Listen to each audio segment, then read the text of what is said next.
Hello guys, here we are. It's the very last main NPC house we're going to build in this world, the Princess NPC house. As usual, before building any of these houses, I start thinking. Now, I went through a few design ideas for this. Originally, I was going to build a cage hanging from a tree with a giant butterfly.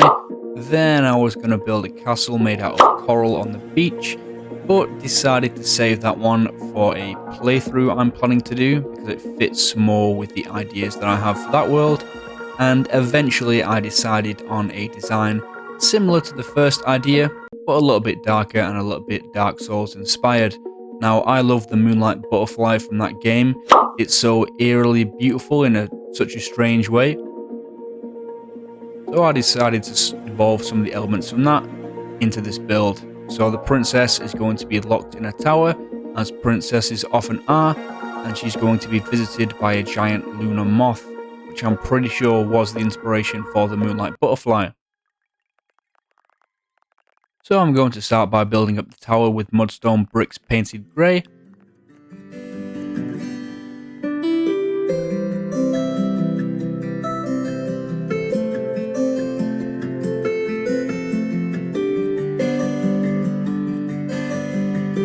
Then I'm going to add in the top using stone accent slabs because they don't blend with other blocks.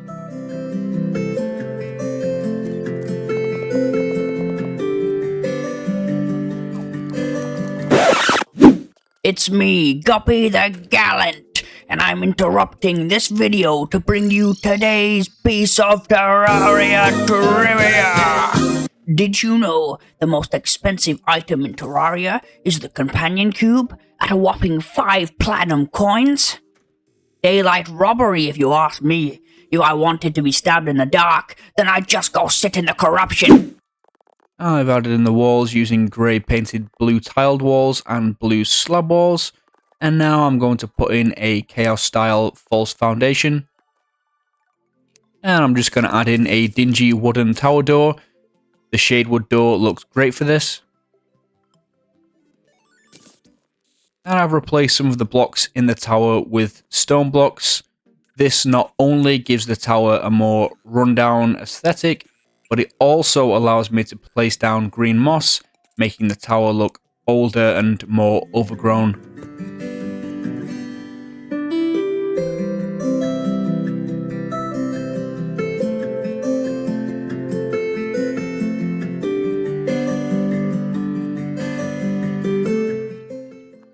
And I decided I'm not a massive fan of the shadewood fence here. It looks a little bit too clean, so I'm going to replace that with living wood.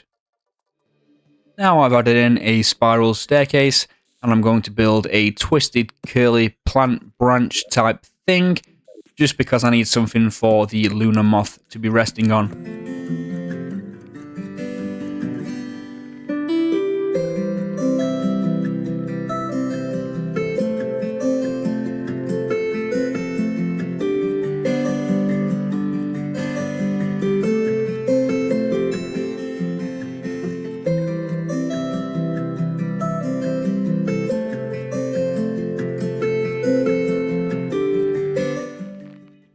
And now I'm going to start work on the moth itself.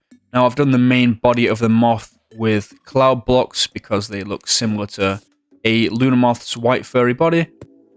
And now I'm going to create the shape of the wings with green silly balloons. And then next I'm going to add in green silly balloon walls to fill out the wings. The colours are pretty similar to those of the moonlight butterfly and the lunar moth.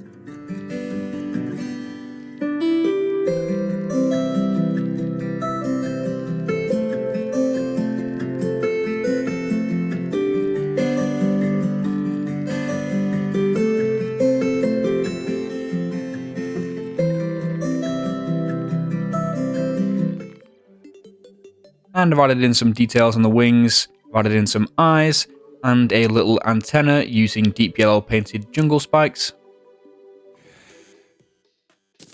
Now I want to achieve that same mysterious glow that the moonlight butterfly has.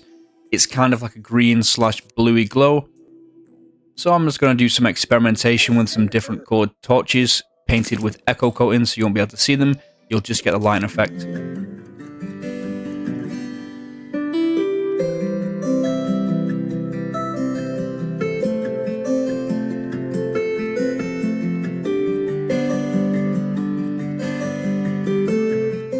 And now I'm just going to actuate these crenellations because this upper part of the tower will be the part that is the princess's house, and I want her to be able to walk around freely.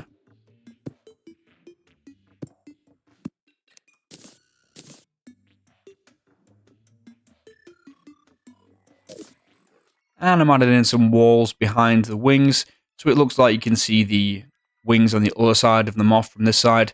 Just gives it a tiny little bit of a 3D effect. And I did try and hammer out some walls on the wings to create these, I don't know what you call them, they kind of look like veins or the stuff you see in leaves in the wings, but I decided that it doesn't look too great, so I am going to fill that back in. And of course, slime rain.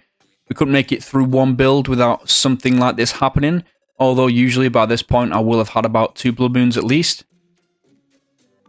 And now I've added in some trees and some ruins.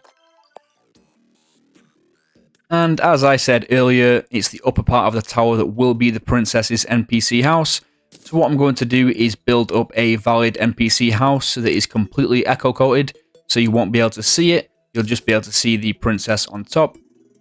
And I do want it to be accessible still, so what I'm going to do is I'm going to have doors on one side, and for the roof section I will use platforms, so I can easily fly into and out from the top of the tower.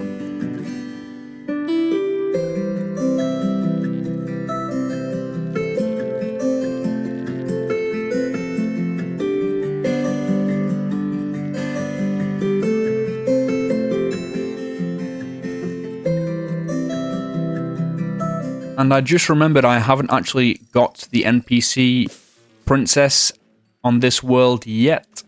So I will need to go and kill Plantera to unlock the cyborg. And you're about to see some rare footage of the hidden cops in action.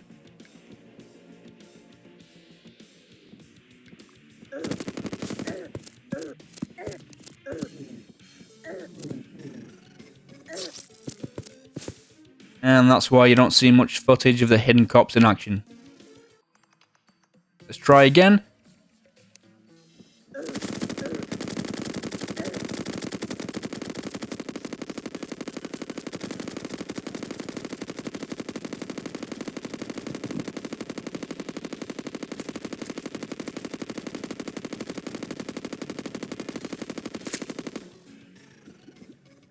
So we did much better this time. Now the princess should be moving in tomorrow.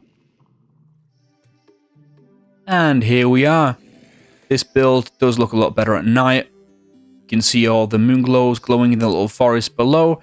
Of course, you can see the glow of the giant lunar moth a lot more.